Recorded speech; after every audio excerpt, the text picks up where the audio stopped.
Gold, trusted gold buyers. మీరు తాకట్టు పెట్టిన బంగారాన్ని విడిపించి ఈ రోజు ఉన్న మార్కెట్ ధరకు కొనబడను.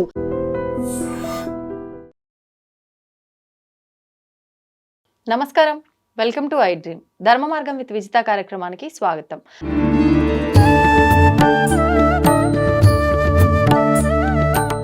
నమస్తే అమ్మా. నమస్తే విజిత. అమ్మ, రాఖీ పౌర్ణమి రాబోతుంది. రాఖీ పౌర్ణమి రోజు మనం ఆచరించాల్సిన విధానాలు ఏంటి? కొన్నిసార్లు మనకి 2-3 years నుంచి కరెక్ట్ ఈ సమయంలోపే రాఖీ కట్టాలని చెప్పి కూడా అంటున్నారు. నిజంగా అట్లా సమయాలు ఏమైనా చూసుకోవాలా? దాని గురించి వివరించండి. అంటే ఒక ముహూర్తం, ఆ ముహూర్త సమయంలో కడితే చాలా శుభదాయకమని ముహూర్త సమయం అంటారు. కానీ రాఖీ పౌర్ణమి రోజు ఎప్పుడైనా కూడా రాఖీని కట్టొచ్చు వెళ్ళి. ఇప్పుడు కొన్నిసార్లు ఆ రోజు ఒకవేళ కుదరకపోయినా ఆ వారంలో ఎప్పుడు కనిపించినా కూడా రాఖీ కట్టుకుంటూ ఉంటారు. నిజంగా అలా కట్టొచ్చా? లేదు, పౌర్ణమి అనేది చాలా విశేషమైంది. రాఖీ పౌర్ణమి అని ఎందుకు అంటామంటే, ముఖ్యంగా శ్రీకృష్ణుడు ద్రౌపది ఇద్దరి మధ్య కూడా అన్నా చెల్లెళ్ళ అనుబంధముకి ప్రతీకయే ఈ రక్షాబంధనం. నేను నీకు రక్షగా ఉంటాను అని అన్న చెప్తాడు. కాబట్టి ఆ యొక్క చెల్లి కానీ అక్క కానీ వెళ్ళి నా అన్న నా తమ్ముడు నాకు రక్షగా ఉంటారు, వాళ్ళు కూడా ఆయురారోగ్యాలతో ఉండాలి, సుఖంగా ఉండాలి అని ఈ ఆడపిల్ల కూడా వెళ్ళి వాళ్ళ ఇంట్లో వాళ్ళ అన్నలకు కానీ తమ్ముళ్ళకి కానీ రక్షాబంధనం కడుతుందన్నమాట. ఆ రోజు నుంచి ప్రేమ అనుబంధాలకి ప్రతీక, రక్షణకి ప్రతీక. రక్షణ, ప్రేమ ఆప్యాయతలకు, రక్షణకు, అలాగే కుటుంబంలోని బాండింగ్కి కూడా. అవును, ఇది రక్షాబంధనం అనేది ఒక ప్రత్యేకమైన పండుగగా జరుపుకుంటాం అన్నమాట. ఇక ఎలాగైతే శ్రీకృష్ణుడికి ద్రౌపది అమ్మవారు కడతారో రాఖీని, అలాగే వాసవి మాత కూడా శ్రీపాద శ్రీవల్లభుడు దత్తాత్రేయ స్వామి వారి మొదటి అవతారము శ్రీపాద శ్రీవల్లభ స్వామి పిఠాపురంలో జన్మించారు. ఆయన సాక్షాత్తు విష్ణుమూర్తే, విష్ణు అంశ, విష్ణుమూర్తే మానవ రూపంలో జన్మించారనమాట. చాలా గుప్తంగా ప్రతి రాఖీ పౌర్ణమి కూడా వాసవి అమ్మవారంటే సాక్షాత్తు పార్వతీదేవి, ఎవరో కాదు, పార్వతీ అమ్మవారు రాఖీ కట్టడానికి, వాళ్ళ అన్నయ్యకు రాఖీ కట్టడానికి ఆ రోజు గుప్తంగా వస్తారు పిఠాపురానికి. అంటే ఇప్పటికీ కూడా చాలా వైభోగంగా, చాలా పెద్ద పండుగగా పిఠాపురం అంతా కూడా జరుపుకుంటుంది. ఎక్కడెక్కడి నుంచో, ఎక్కువగా మహారాష్ట్ర నుంచి చాలా, అసలు ఎన్ని సంఖ్యలో అంటే చెప్పలేము, భక్తులు అధిక సంఖ్యలో పాల్గొంటారనమాట. నార్త్ వాళ్ళు ఎక్కువగా ఇది నార్త్. ఇప్పుడు తెలుగు వాళ్ళందరూ కూడా దీన్ని విశ్వసిస్తారు. ఎందుకంటే మన చరిత్ర చెప్పింది పారాయణ. వాసవి అమ్మవారు, సాక్షాత్తు వాసవి అమ్మవారు శ్రీపాదునికి రాఖీ కట్టడానికి చాలా గుప్తంగా వస్తారు. ఇద్దరు కూడా ఆ రోజు కలుసుకుంటారు. ప్రేమ అనురాగాలకి ప్రతీక ఈ రక్షాబంధనము అని తెలియపరుస్తారు. ఇంకొక ముఖ్య విషయం ఏంటి అని అంటే, ఆ రోజు ఎవరైతే రాఖీ పౌర్ణమి రోజు పిఠాపురంలో నిద్ర చేస్తారో, చిత్రగుప్తుడిని పూజించే రోజు కూడా అదే అన్నమాట. ఓహో, చిత్రగుప్తుడిని కూడా ఆరాధిస్తారా? ఆరాధిస్తారు. అంటే చిత్రగుప్తుడిని ఎందుకు వేడుకుంటాం? మన లెక్కలు పట్టి కరెక్ట్ గా రాయమని. అంతే కదా, అంతే. ఏదైనా ఉన్నా కూడా కరెక్ట్ గా రాస్తేనే కదా మంది కూడా లెక్కలు కరెక్ట్ గా ఉంటుంది.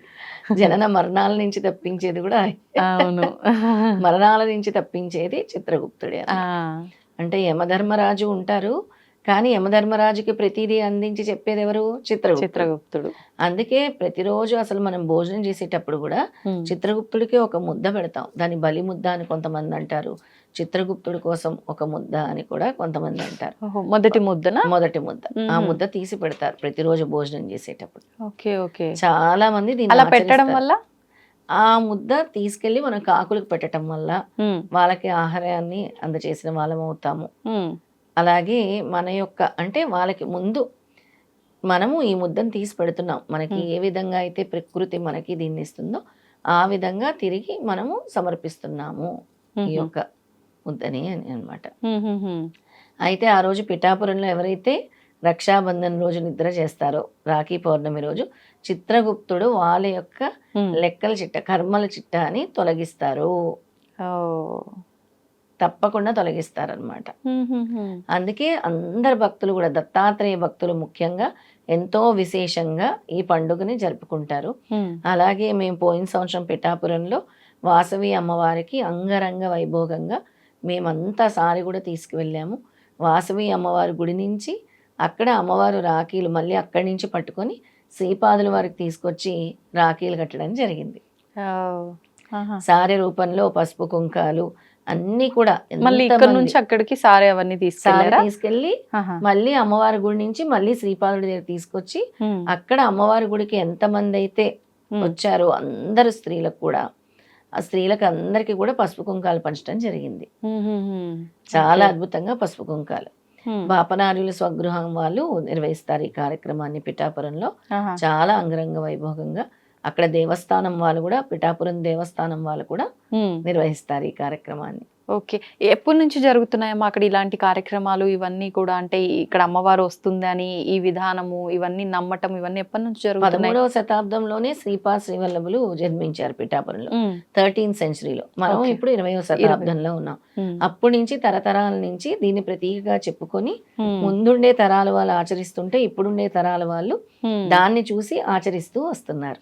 ఓకే ఓకే, అంటే దాదాపు 7 శతాబ్దాలుగా 7 శతాబ్దాల నుంచి కూడా ఇది కొనసాగుతూనే ఉంది. కానీ విశేషంగా చెప్పాలి అని అంటే మళ్ళీ నా 33వ తరం నుంచి నేను అందరికీ తెలుస్తాను అని శ్రీపాద శ్రీవల్లభ స్వామి చెప్పారు. అంటే ప్రకటితం అవుతాను నేను, నా 33వ తరం వాళ్ళు నన్ను మళ్ళీ చెప్తారు, నా చరిత్ర తిరగరాస్తారు అని శ్రీపాద శ్రీవల్లభ స్వామి చెప్పడం జరిగింది.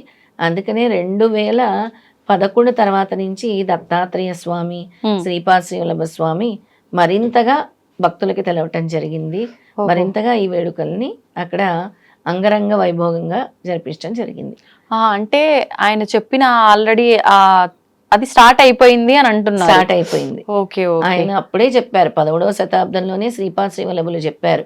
33వ తరంలో కాకినాడ, అలాగే పిఠాపురము, మాంచాల గ్రామము అంతా కూడా మహాపట్టణంగా అవుతుంది, చీమలు కూడా దూరడానికి సందు ఉండదు, అంతమంది భక్తులు నా క్షేత్రానికి వస్తారు అని స్వామి చెప్పటం జరిగిందనమాట. స్వామి చెప్పినట్టుగానే అంతమంది భక్తులు విశేషంగా అక్కడికి రావటం జరుగుతుంది. ప్రతి సంవత్సరం అక్కడ దత్తాత్రేయ జయంతి చాలా ఘనంగా జరుపుతారు, రాఖీ పౌర్ణమి చాలా ఘనంగా, అలాగే ప్రతి నెల చిత్తా నక్షత్రం కూడా చాలా ఘనంగా జరుపుతూ ఉంటారు అనమాట. అలా అక్కడ ఎవరైనా సరే దత్తాత్రేయ భక్తులు అవ్వచ్చు, ఎవరైనా సరే అక్కడికి వచ్చి ఆ రాత్రి అంతా కూడా నామజపాలు చేస్తూ దిగంబర దిగంబర శ్రీపాద వల్లభ దిగంబర, దిగంబర దిగంబర అవధూత చింతన దిగంబర అనుకుంటూ నామస్మరణలు చేస్తూ జాగరణ చేస్తూ గడుపుతారు రక్షాబంధన్ రోజు రాత్రి అంతా కూడా. అలాగే సిద్ధమంగళ స్తోత్రం కూడా అఖండంగా నిర్వహిస్తారు. దిగంబర దిగంబర శ్రీపాద వల్లభ దిగంబర, బ్రహ్మ విష్ణు మహేశ్వర శ్రీపాద వల్లభ దిగంబర అంటూ నామస్మరణలతో మారుమోగిపోతూ ఉంటుంది పిఠాపురం అంతా కూడా.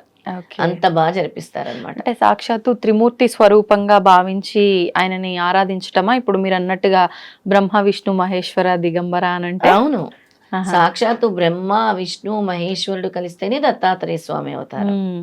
మరి ఆ దత్తాత్రేయ స్వామిని అనఘా స్వామి అంటాము. మరి అనఘా స్వామికి మహాకాళి, మహాలక్ష్మి, మహాసరస్వతి కలిపి అనఘాలక్ష్మి అవతరణ. ఇక్కడ 6 రూపాలు అంటే 6 శక్తులు, 6 ఎనర్జీస్ కలుస్తున్నాయి అన్నమాట. అందుకే ఒక దత్తాత్రేయ స్వామిని ఆరాధిస్తే 33,000 కోట్ల దేవతలు సంతృష్టి చెందుతారు. అలాంటి మహా అద్భుతమైనదే దత్తాత్రేయ స్వామిని మనము ఆరాధించాలంటే ఎన్నో జన్మజన్మల అదృష్టం ఉంటేనే దత్తాత్రేయ స్వామి ఆరాధన చేయగలము, దత్తాత్రేయ స్వామి పేరు వినగలం. అంతే. సంతోషంగా ఉందమ్మా నిజంగా. అంటే రాఖీ పండగ అని అంటే మనం ఎంతసేపు ఉన్నా అన్న చెల్లెళ్ళు అక్క తమ్ముళ్ళు రాఖీ కట్టుకోవడము, ఏ సమయంలో కట్టుకోవడం, కానీ మొదటిసారి నేనైతే కొత్త సబ్జెక్ట్ విన్నా మీ నుంచి. ధన్యవాదాలమ్మా. నమస్కారం. తవ్వుతూనే శివలింగం సరే దాన్ని అట్లా కప్పేసేయండి, చూపించదండి. మూర్తి పూజ కాదు, సాక్షాత్ బ్రజేంద్ర నందన భగవాన్ ఉన్నారు మూర్తులు. ఏమీ ఆశించకుండా ఆరాధించే వాళ్ళు కూడా ఉన్నారా ప్రభుజీ? నిజమైన భక్తి అంటే మనకు తెలియదు కాబట్టి